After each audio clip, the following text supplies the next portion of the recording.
Hola a todos, muy buenas tardes. Hello everybody, thank you for being with us. We have with us 3 EuroLeague legends, 2 of the best point guards ever, and 1 unstoppable power forward, Sasha Djordjevic, George Laukas, Theo Papaloukias. Un gran aplauso para ellos, por favor, otro más, que se lo merecen. Son 3 jugadores para los que Madrid significa felicidad. For the 3 of you, Madrid means happiness. You won here, your last Final Four. Which are your memories of 2008? It was great memories. First of all, I want to say it's a big honor to sit next to these guys. When I was younger, and it was great to watching them playing, and it's even better now that after so many years I sit next to them, because I realize I did something good in my career just because I'm sitting next to them. A couple of things.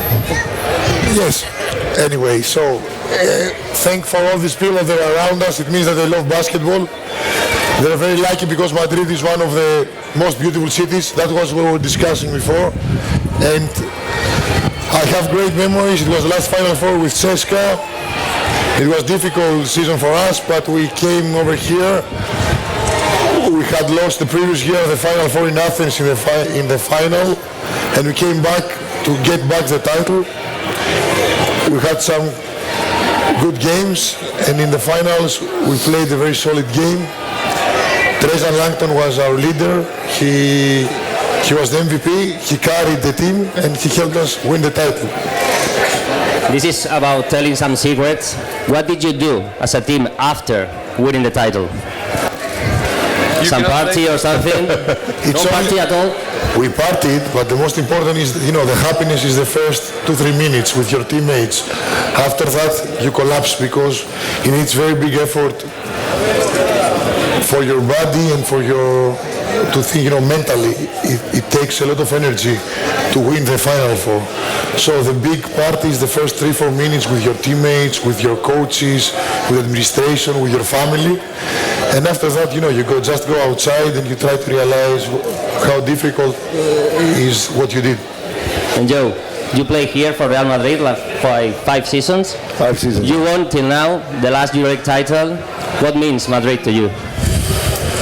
Well, you always let him go first, and he always steals my words. But when I found out, first of all, I was coming here to be with Theo and with Sasha.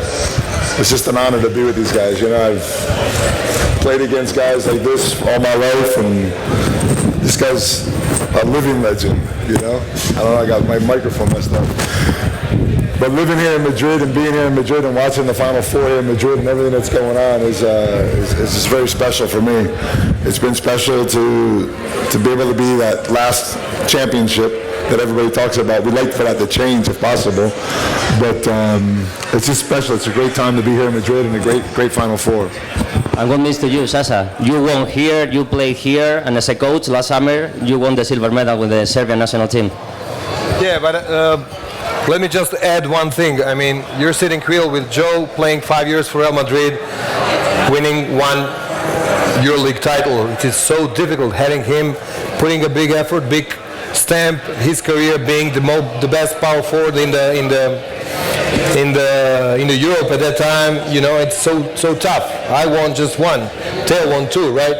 So during all your career, you're dreaming about it, and it seems like you've been winning all the time, but it's not like that. So you appreciate even more once you're out and you see all those guys living that dream and fighting for that, and now you see this generation of, let's say, Real Madrid players that didn't win it still. So it's up to them to win against Olympiacos guys who have like 2 out of last 3. So it's you just realize once you're together after it how big it was once you were the players, and how big were the teammates or the rivals that you had in front. We had like, I don't know how many derbies here, Barcelona, Real Madrid, fights and stuff like that. But after that, you just what is behind, and you appreciate what will be for these kids right now in front. When we played, we all hated each other. We hated each other because that's. Oh, you like me now? No, I like you a little bit better now. but then you meet people after, you say, he's not a bad guy. He's not that bad of a guy, Let's talk a bit about yesterday's game. You have a broken heart, you choose CSKA, you choose Olympiacos. Which team did you root for in the first semifinals yesterday? I played in both teams. I had great memories. I have friends in both teams. So the only sure thing is, like I said when Joe asked me yesterday, I'm going to be supporting the team that's going to qualify from the first semifinal. It was, a strange game that we have seen it again the last 3 years. It was like a replay. CSKA controlled the game for 37 minutes, and suddenly something happens, and things change. Spanoulis. Someone happens. Someone. No, it's not someone. It's not someone. They do it all together. Yeah. They all together came back, but Spanoulis, stabbed them. Because Paredes had a great game. Lucas helped very much to come back in the game. And I think the key and the secret of this team is that they're a team. They know their roles. They know that Spanoulis is the leader. They know, and we saw it yesterday again, that he had 0 for 11 shots, 6 turnovers, 0 assists, and he took the last shots. Everybody gave him the ball to do it, and for him it was like, okay, another shot. He scored incredibly difficult shots. The most difficult was the 2-point shot Against Vorontsevich. And the 3-point shot against De Colo. It was difficult. De Colo was next to him. But this guy proved that he's the dominator of European basketball. He's the only one for me personally that he can do it, because he does understand. He's like a robot. He keeps on playing the same way. It doesn't matter if he scored 20, if he scored 0, he keeps on doing his job. It's something incredible. Joe, you were expecting Vasilis Spanoulis to show up at the end of the game?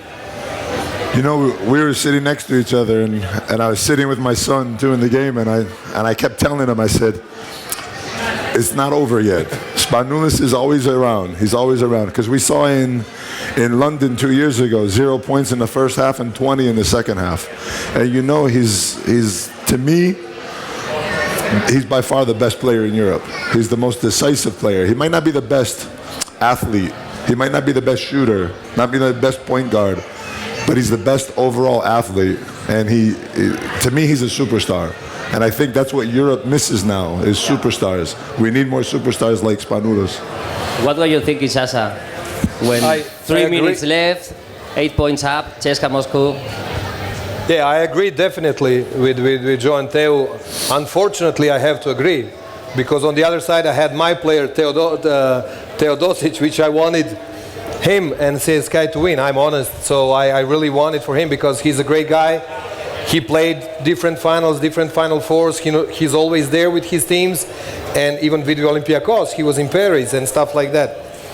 So I'm just adding that to what I said. On the other side, you have Spanoulis, and as Joe said, he is the guy. So you just have to wait for your time, Milos. And I wished that it just came here in Madrid. So right now, for me, I have something else to work in the summer with the national team, to work with him, with his head and confidence and stuff like that, to steal that supremacy out of the competitors like Spanoulis and someone else, and to show that he's the one, which I strongly believe. How important the work of Coach Sferopoulos to teach this team to never give up. How important is that in basketball? Can I add one thing? I know Theo will say the same thing because he played there. I love Giannis. Yeah, I think he's a great coach. I send him messages and everything and stuff like that. But it's Olympiacos stamp historically. It's when you came to the big team, that's you just put the jersey and you know we never give up. I think it's in the locker room. We never give up. So you can just go there and coach, but that's it. That's in the gym. That's in Piraeus. That's in Greece. Olympiacos never gives up, and that's what happened. And what's wrong, Theo, with CSKA Moscow? They only lost 4 games this season. Can I say something about Coach Sferopoulos? Because it was very difficult for a team like Olympiacos to change the beginning of the season coach. But I really appreciate it because, it's very crucial for me when a new coach comes in the early beginning of the season and says, I don't want to switch any player. I will go with these players. This thing gives very big confidence to the players. Always a change of a coach motivates the players, exactly. But when the new coach comes and says, guys, you are here, I will work with you, it gives great motivation. And the most important is what Sasa said. Olympiacos is an organization that has this character, that this team built this character. And everybody who comes now in the team, the only thing that they can do is just improve and still this personality, this character, and just grow. And it's very tough. Nobody wants to play against Olympiacos right now. And what happened in the CSKA player minds when they face Olympiacos? Because they can beat everyone in Europe, but Olympiacos. I cannot explain. Nobody can explain this thing. CSKA has a great season. They play really, really great basketball. It was the team that I was enjoying most to watch this year. They were scoring 100 points every game, and they were playing incredible basketball. It's crazy that this team, I think, the problem, it looks like they just want to finish the game to win. They're scared of not winning in the end. It's crazy. And the basketball they played this season, it was one of the best basketball we have seen the last years. They were playing great defense, extremely great offense. They were giving show to the fans. Alley-oops, difficult baskets. They were moving the ball. I don't know. For me, it's very difficult to explain. Ahora una pregunta para vosotros, porque el Real Madrid se ha metido en la final, para muchísima gente es el favorito. ¿Creéis que este año el Madrid va a ganar la novena? Everybody thinks Real Madrid is going to win the 9th championship. What do you think? Everybody but Olympiacos. Of course, nobody here from Olympiacos. You know, I think I don't want to make a prediction because I did the last 2 years and I'm wrong. So if I make a prediction, my prediction will be for Olympiacos. But you know what I saw yesterday in Real Madrid? I saw a different team. I saw a different team in the Final Four. Not because of different players, but I saw a different character, a different attitude. They came out to play hard. They came out to play strong. They came out to play in the way you have to play in a Final Four. Beautiful. You play beautiful basketball all year long, and you play ugly basketball to win a championship.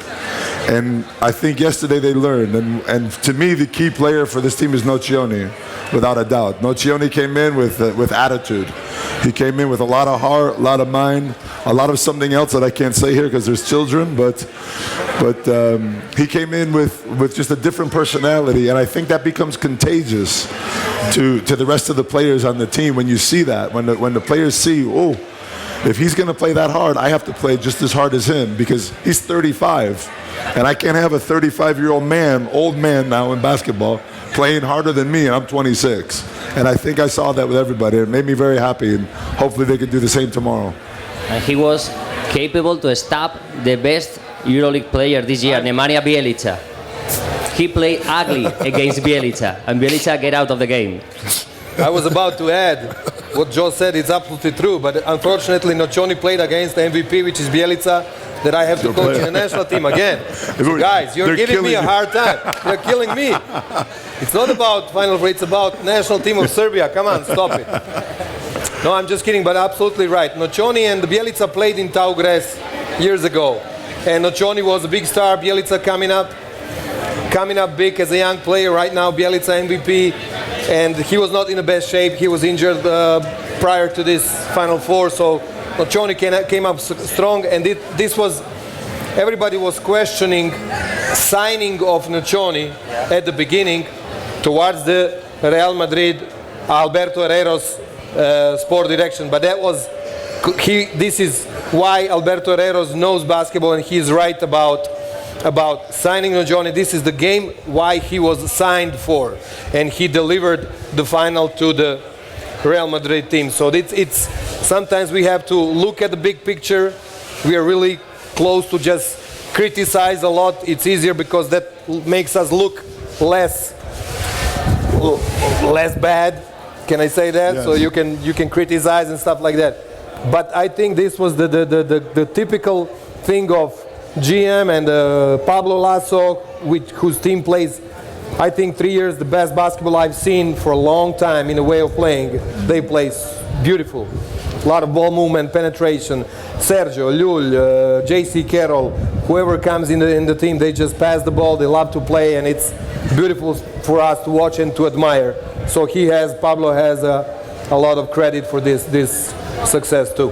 And what about the job of... You know, for your player, for Belgica, it's good for him. This was a good game for him. It's a learning experience. He declared it. He declared it himself in the papers today. It's a learning experience for him. This is a learning. I will come. I never been to the Final Four. Now I know what's all about.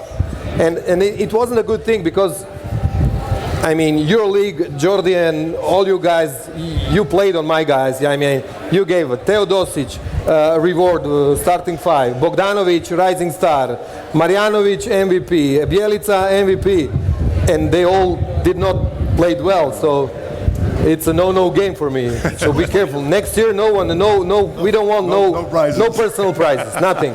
We just want to play. Okay? I think it's good for you. Very good, very that you good. gave them the awards, they didn't win, so now you can press them in the summer. There you go. Imagine if they win the EuroLeague, how they would come to preparation. Listen, I already lost by 30 and something against USA. I know how to pressure my guys, so don't worry. What do you think for referee yesterday? For who? Referee. They did a great job. Great job. They do a great job. Fenerbahçe supporters don't like the referee yesterday. Yeah, so it will happen more and more since you are not used to being the Final Four. This is your first time. At the 10th time, maybe you can say something. Right now, just calm down. Calm down. Steps are made one by one, not 1 and 5. Calm down. You know, right? You know when you win. And I'm telling that with all the love and respect to the best coach ever, which is Željko Obradović, that he coached you because he's the best. Didn't need the referee, but why the referee need to be happy? That's the rule of the game. You have to have 3 referees on the floor, right? Yes, I think so. That's Naismith. You know, when you win, the referees are good. When you lose, not so good. It happens all the time. Let's talk about individuals. You hold the EuroLeague all-time scoring record with 63 points, only 4 missed shots. In Bologna. In Bologna. Not that game, yeah. You were there? Yeah, of course I was there. I mean, suffering, but I was there. You know, that's, like these guys know here, 63 points is an incredible record. It's incredible to score that many points in a game, but, when I talk about it, which I do a lot because so many people ask me, you can't do this without a team. This is a team sport. This isn't tennis. This isn't golf. This isn't track and field. It's a team sport. And I always say that I had 11 other guys on the floor with me who were able to set picks, pass the ball. I was never a person who took the ball and dribbled full court. I come off picks and I shoot. So, and then I had a coach in Željko Obradović who confided in me. He gave me the confidence and he told me, he says, you stay in the game. Because he could have taken me out of the game at any time for a rest. He says, no, you stay in the game. Tonight is your night. So it was my personal record, but it's a team thing for me. And it's just like everything else.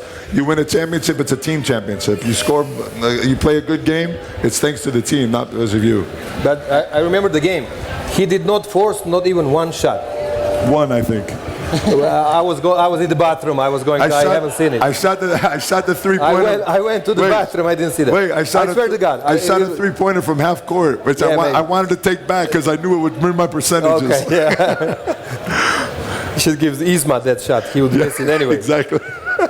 And you, Sasa, how is to win the EuroLeague title with the last second shot? Yeah, that was even a long time ago. I don't even remember, but it was great because right now you cannot see that realities anymore in the basketball of today. So many investments and money in Fenerbahce, Real Madrid, Barcelona, CSK. They put 30 million for a team. And we played those guys back at the times when it was embargo on Serbia. We had to play here in Fuenlabrada in our home city. And we just were away of home. We were game after day after day, believing in ourselves. We had Željko Obradović again. because I think Željko is everywhere. everywhere. It was always Every him. Final Four. I played with him in a team. We were roommates and everything. So it was something different it's completely story, completely different. And we had opportunity. We had Olimpia Milano on the other side with D'Antoni and Darryl Dawkins and a lot of money even there. Johnny Rogers, our guy, and Juventud Badalona with again, dominating Spanish league. But we were fired up. I don't know. It's something in Serbia. And for you, Theo, which is your best memory in EuroLeague or in basketball?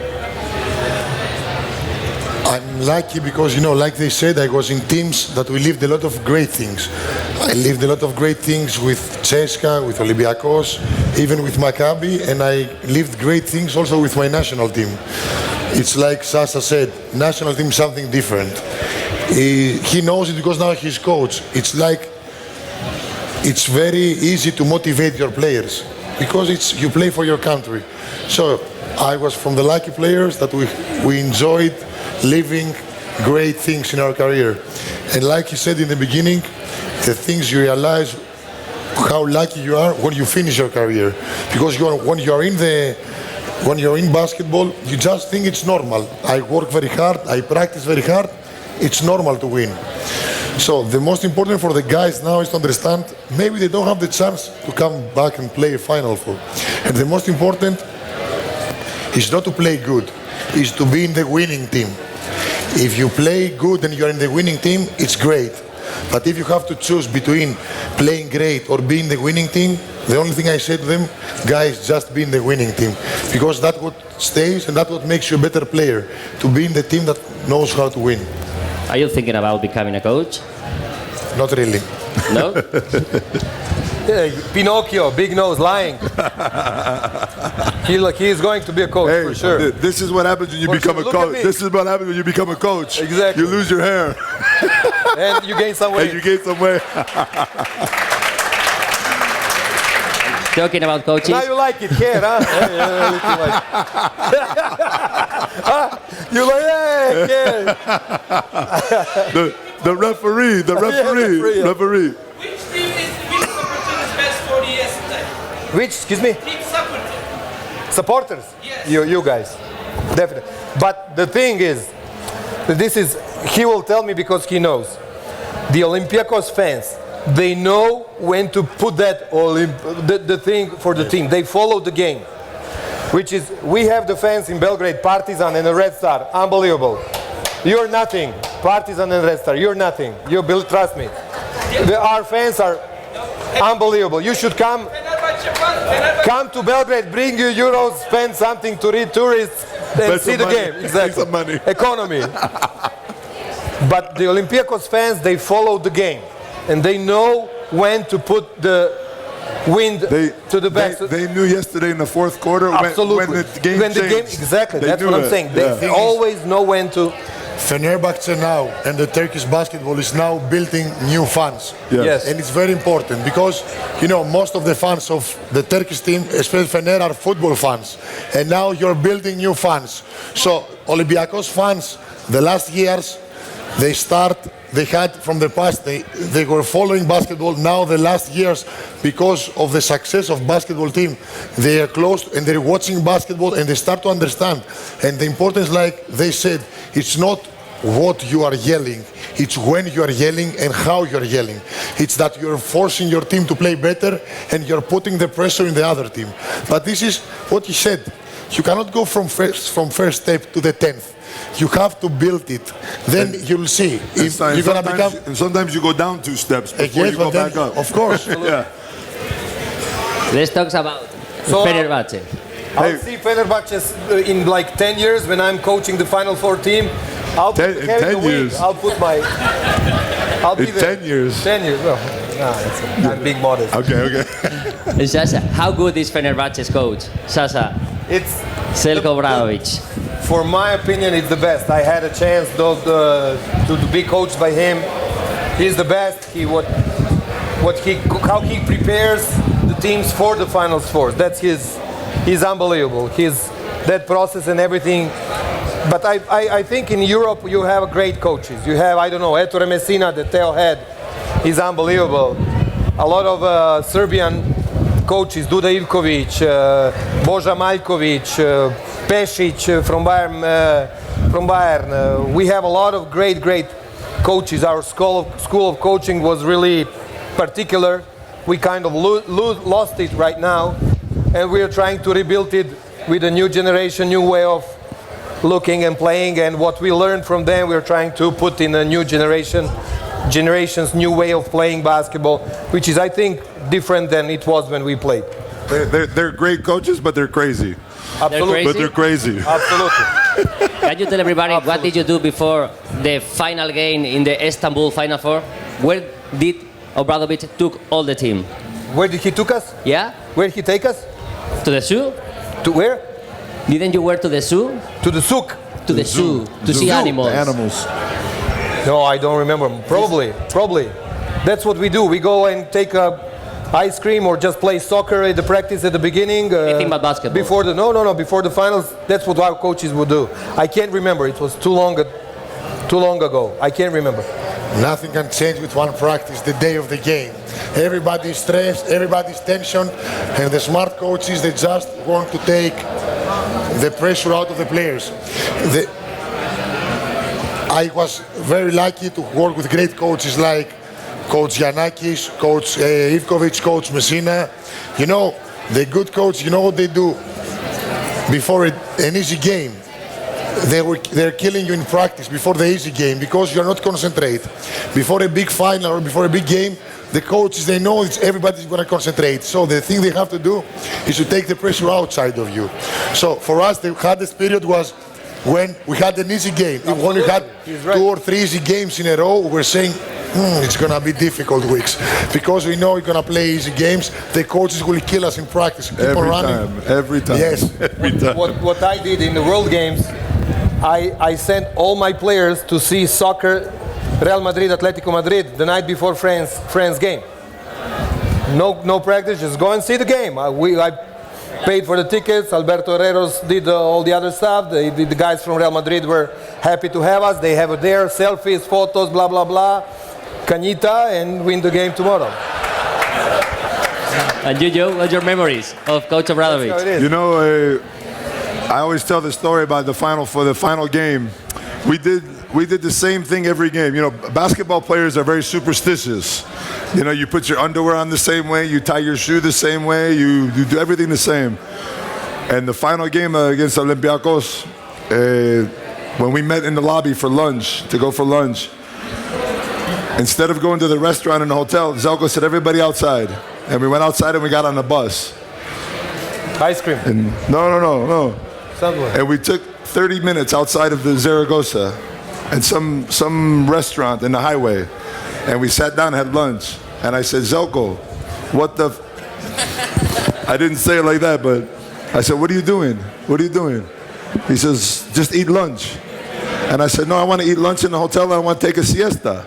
We eat lunch, siesta, we play the game. Siesta, cañitas, you learn Siesta, no, canita no. All important things. Canita no. And so we came back from lunch. I was very angry with him. I said, you did, this is wrong. You cannot do this. You screwed up the schedule for everybody. Why did you do this? He says, Joe, listen, nobody sleeps today. I'd rather have you walking around than laying in bed thinking the whole time. That's right. And that was just a little detalle, como dices. Detalle. There's details that Zelko does that changes from everybody else. And these details don't mean nothing unless you win.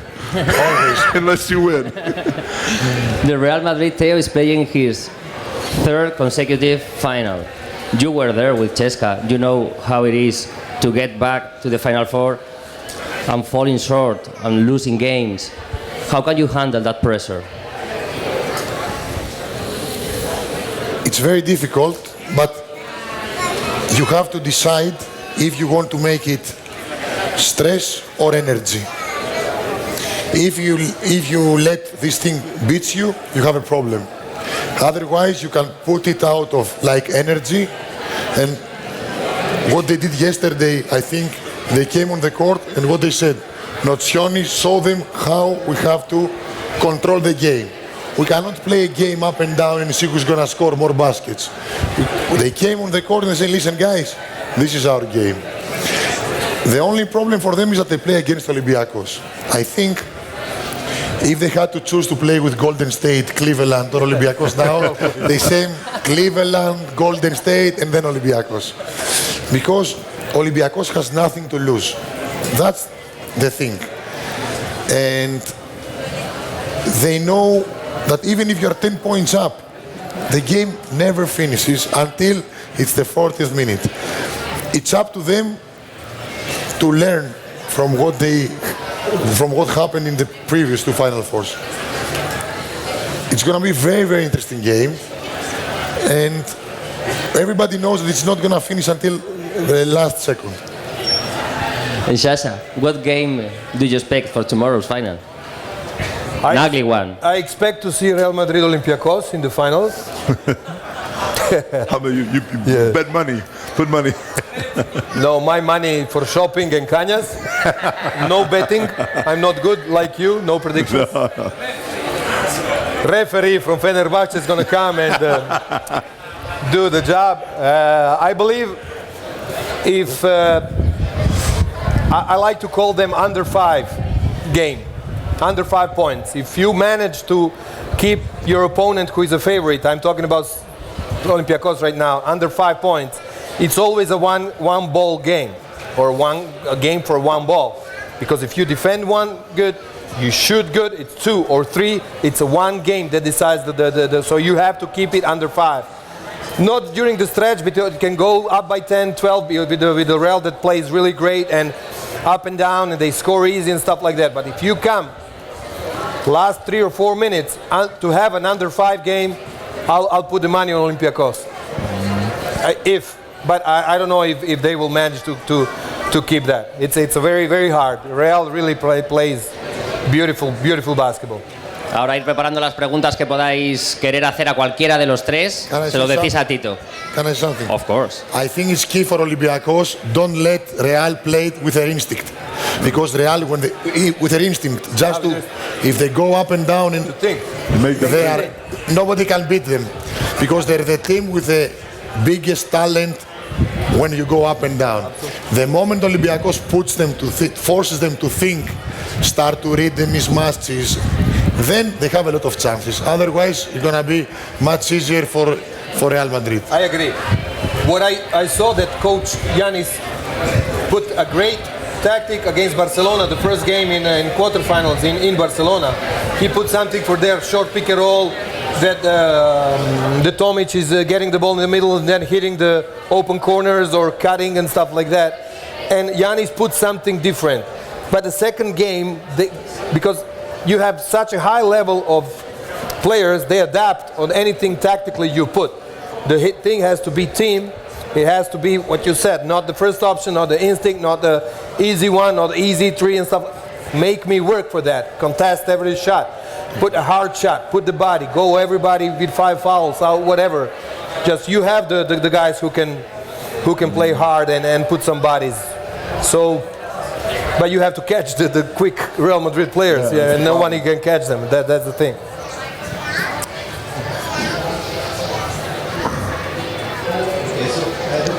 Sasha, I'm from Italy, you are the idol of my childhood. It's important to say. What will you suggest to me, Mr. Dosic? Because I think there's been an issue with the big games. He has? Issue with the big games. Well, first of all, you have to play the big games. So it means that you arrived so many times to play the big games. That's the thing. Second of all, you have to be on the floor to decide those big games.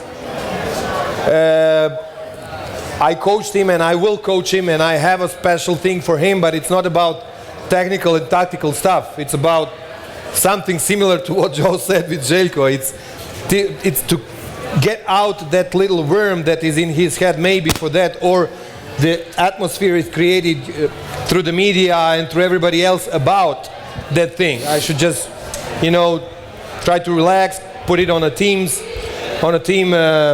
thing, not just personally, and just start from there. But you know, he's a great player, great guy. He's very passionate about basketball, very proud and everything. He really wants this title, and I thought personally that they will win it, but I was wrong. So my money, I never put the money on them. So Cañas. yeah, but I'll try to find out in the summer.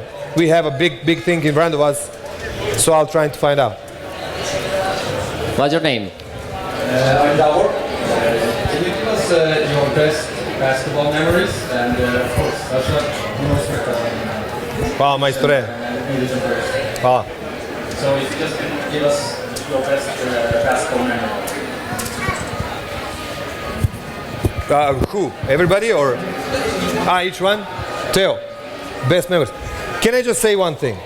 If we ask Tony Parker about what would be his best title, what will he say? The gold medal. National. Bravo, Teo.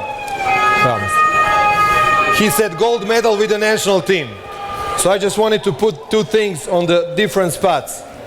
We have Joe, who is American, and they dominate the world's basketball, so no one can touch you guys playing the finals. You just kill us. It's unbelievable. But I don't have a medal. Yeah, okay. I don't know what that is. Okay.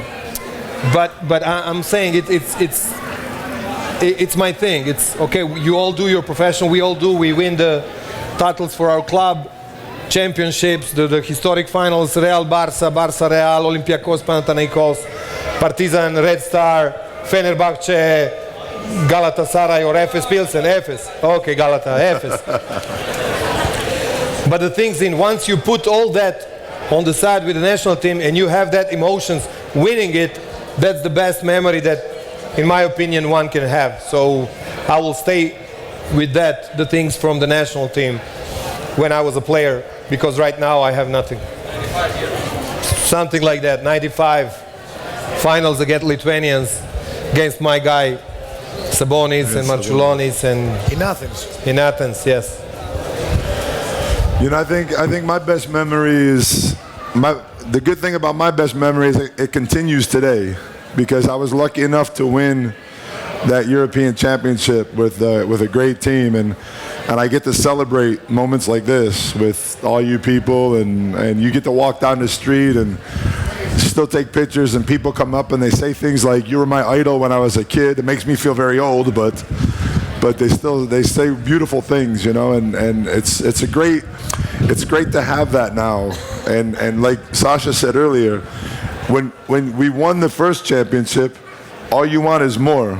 It's an addiction to win, and you want another one. I never got another one, but now I feel like that one, it was so difficult to get, is so much more important that I have it, and my memories continue even 20 years later.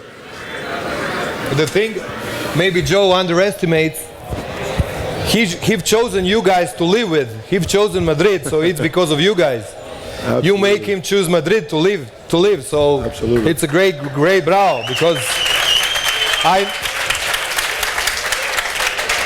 I know, because we are the Globetrotters. We just travel around, and when we receive the emotions from the people, even that we are foreigners, we feel like one of you guys. So I live in Milano with my family, and I'm grateful to my Italian friends and the people from there. They make me feel at home. So my home is always Belgrade, but still, you just feel that, and you just decide in one part of your life you're gonna spend here. So that's maybe big enough. It's not very easy to choose, because it's like you cancel all the efforts you made to succeed. Because, okay, I will give you 5 and you will choose for me, okay? It's the first Final Four that we won in Prague after 35 years for CSKA. The second in Madrid, that Coach Messina had a big issue with somebody in his family, and we were not seeing him for 1 month. He was coming and going. So after that, we won the European Championship in Belgrade, in Mecca of European basketball. We won, Greek team. And of course, in Saitama, we beat the USA team in the semi-final. You choose for me. I cannot do it. And Thank you did everything in the same season, Yes. almost in the same season. Somebody should have told me to stop after. If they have told me that this is your highest, then you should Enough. not do anything. Yes. You know, I would choose, if I were you guys, I would choose the against the USA team in Japan. That's a big one. In Japan. But after you think that you had the silver medal that you lost in the final in the gold championship, That's the truth. it's I that's have the silver medal is not in the same room with the gold medal of Belgrade. Don't talk to me. Yes, it's not in this. No, I know. It's different Just in put it different here. place. I know. It's in the gold room. It's in the gold room. It's nice, but it's not. You lost. I was discussing with some friends, basketball players. What is better when you go to a Final Four or to a big tournament? Is to win in the small final and be third, or to lose in the big final and be second? Because when you're third, you are happy. You are living happy. When you are second, you are living disappointed. I'm not sure. They say you don't win the silver, you lose the gold. Yeah. Exactly. ¿Alguna pregunta más? What's your name? My name is Julia, I'm from Spain, and I have a question for the three of you. I mean, you've been talking about the past, you have been talking about tomorrow, but I would like you to ask you about the future, especially about the new generation. I'm a mom of two kids, boy as well, and what would you say to them, for instance? Let's forget this, we feel this passion about basketball. When you put on the TV and there's everything about soccer, nothing about basketball, and nothing at all about female basketball. Don't turn on soccer. When the soccer comes on, you turn the TV off. Only basketball.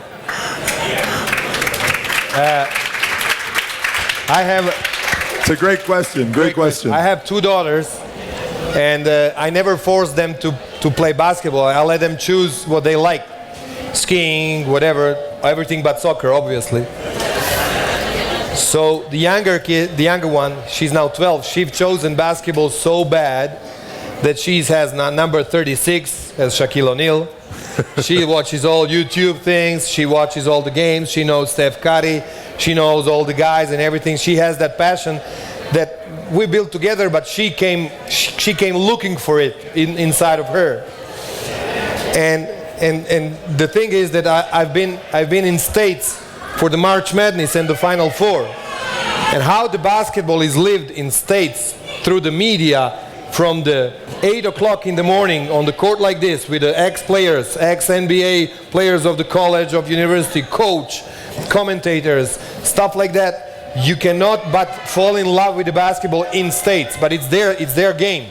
It's here, our game, European game is soccer, and we have to fight against it. But for me, still the basketball is the most beautiful game in the world, and it's about passing the ball.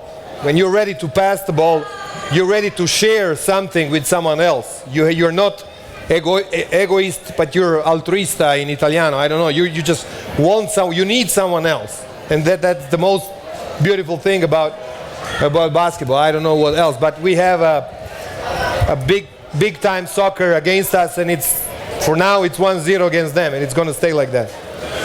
I think the best way to answer your question is, and I of course I love basketball more than soccer, but I still watch a little bit of soccer sometimes. But if you have two daughters, that's your daughter, I assume she's very beautiful. It doesn't matter what she does. If she plays a sport, whether it's handball, soccer, basketball, swimming, it doesn't matter. I think playing sports is the most healthy thing in the world for your mind, for your body, for your soul, for the ability to have friends like this, to have family, because when you're in a locker room, that's your family. You have a family at home and you have a family in the locker room, you have a family on the court.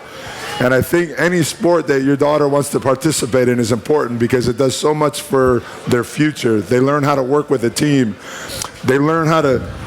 One of the most important things for me in my life was losing. You learn so much more from losing in life than you do from winning. Because winning you take for granted, like, oh, I won. But I learned so much more from losing the Final Four, from losing important games than I ever did from winning. And I think just any sport is good. If you can turn off soccer, better. But if they want to play, they have to play. They have to do something. The way I think of this thing is a little bit different.